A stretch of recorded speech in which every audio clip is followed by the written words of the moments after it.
Hello, everyone. I thought I would share something with you today about why I believe chiropractic is deeply spiritual.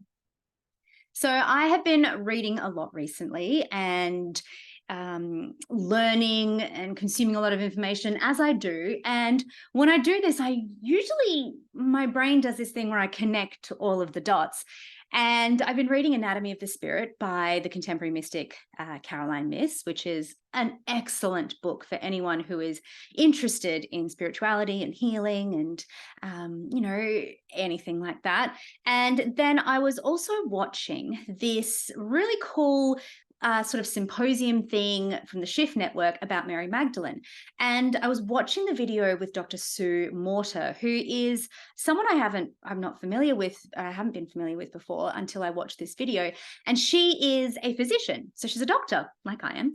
And she's really fascinated in Mary Magdalene and all of her ministry and a lot of and she was talking in this thing, this little 45-minute video I watched about the symbolism that surrounds Mary Magdalene, the sacred geometry. And she was talking about the fleur-de-lis, and in lots of Mary Magdalene's crypts and temples and places in the south of France that are dedicated to Mary Magdalene after Jesus's crucifixion and death, and when she fled to the south of France, where she began sort of her activism and her ministry and, really getting into and changing and evangelizing France and the Western world. That's a story for another time. But when she started, around that area, the fleur-de-lis is that symbolism is everywhere.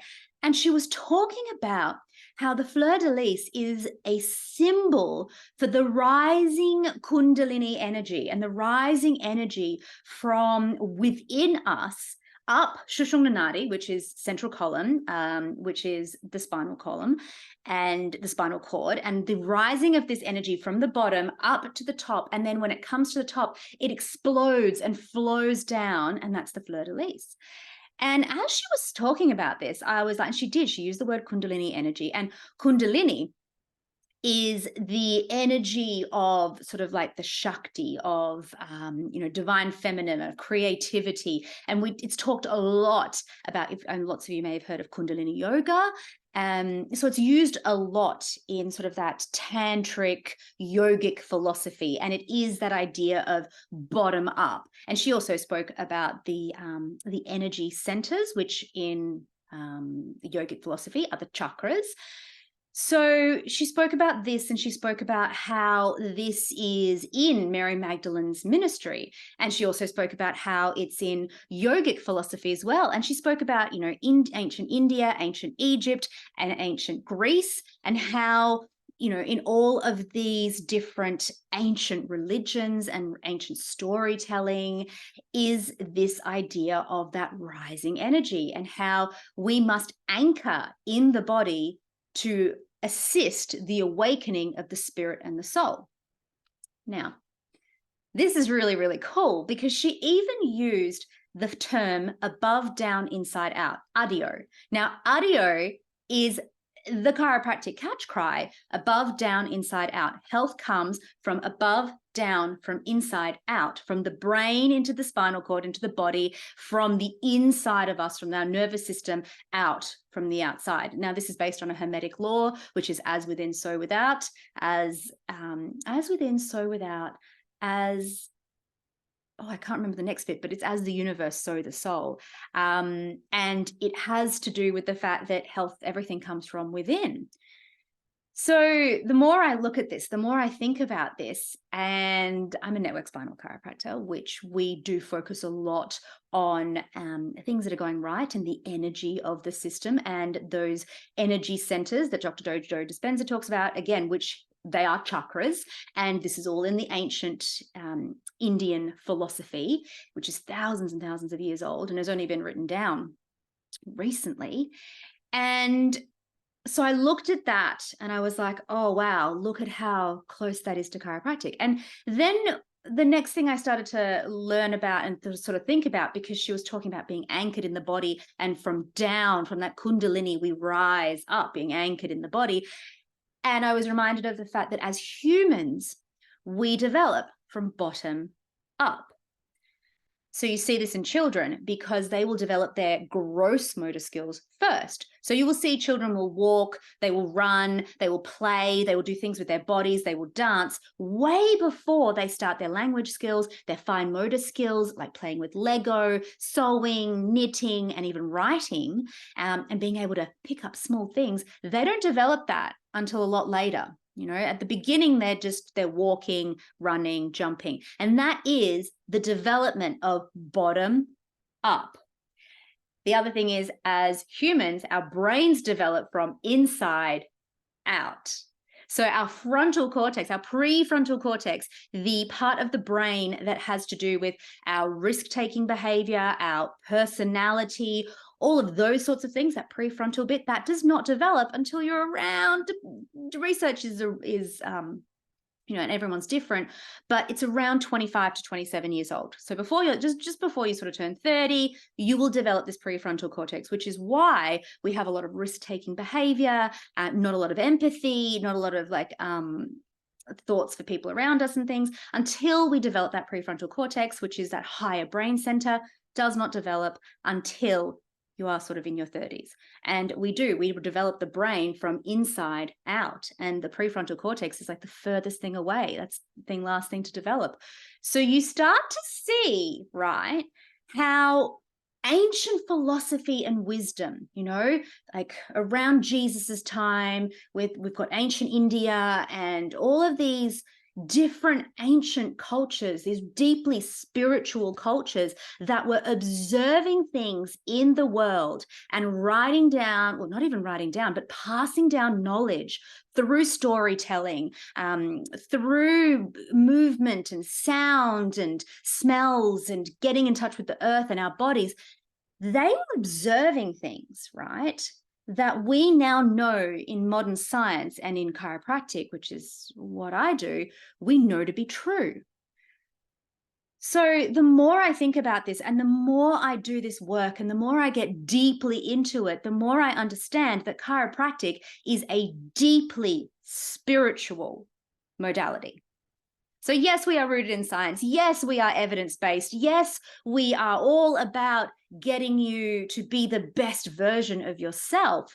But all, I think, pretty much 90% of what we speak about, of the body being a self-healing mechanism, of we being here to achieve, or to, well, not to achieve, but to do something with our lives and to learn and to grow and to change and evolve, and that it's not simply about getting out of pain, it's about the best version, living life to your fullest expression. That is deeply spiritual. That is so removed from the idea of you come to me, I fix you, give you something, and you know you're out of pain and we just have this short window. Like chiropractic is a deeply spiritual practice, and I'm seeing this through the more I research and the more I work, that the essence of chiropractic has nothing to do with me putting my hands on you and saying I will heal you, I will fix you of your problems.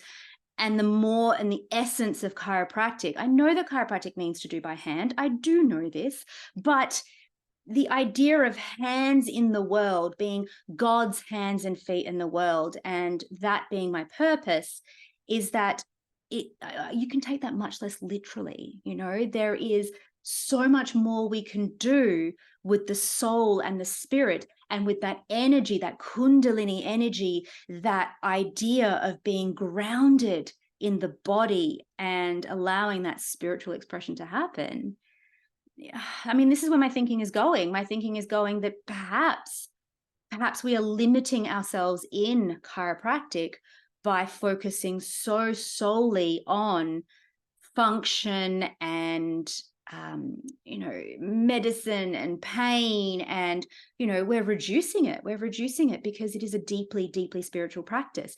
And in fact, D.D Palmer, who started chiropractic, he said that chiropractic was about reuniting man the spiritual with man the physical, all about anchoring into the body to have that spiritual life experience, this human school. I mean, that is exactly what Mary Magdalene said as well. Like, so not what I was thinking when I got into chiropractic and I started studying this. Oh, Jesus. I've been a chiropractor now for 14 years. And 4 years of study. So I'm coming up on 20 years in the profession. And when I started, I wanted to get into research and I wanted to get into neurology. And I even did study functional neurology for a little bit. But what I really found was more profound is this deeply spiritual side of chiropractic. And I mean, that's where I'm going. That's where I think human and humanity needs to go. So that is the work I'm doing now, the work of chiropractic as a deeply spiritual practice. So I'm eternally grateful to all of my teachers, both local and non-local, and especially the Institute of Intuitive Intelligence and Dr. Ricci-Jane, who has really helped open my eyes and connect. She was really the start of me connecting these dots, you know, and Megan Waterson in her book of Mary Magdalene Revealed, which changed my entire life and my entire idea of spirituality and religion, and understanding that religion and spirituality are not the same things, and that spirituality has even been, you know, co-opted by people, but it really is this coming back to self. And that I think the next level of healing is going to be less about I go to the chiropractor or I go to the doctor or I go to whoever to fix my problem and fix my humanness, and much more of I go to these people to help awaken my own energy, my own kundalini, my own power, so that I can feel that rising, anchored into the body, rising of that energy up, you know, to those higher levels, and then coming down and understanding that we are grounded in this human experience. And I believe that that's the next level of healing. And that is exactly what I am here for. So I thank you so much for being with me on this journey and watching to the end of this video. I'd love to hear your thoughts in the comments below. Follow me for more. Bye.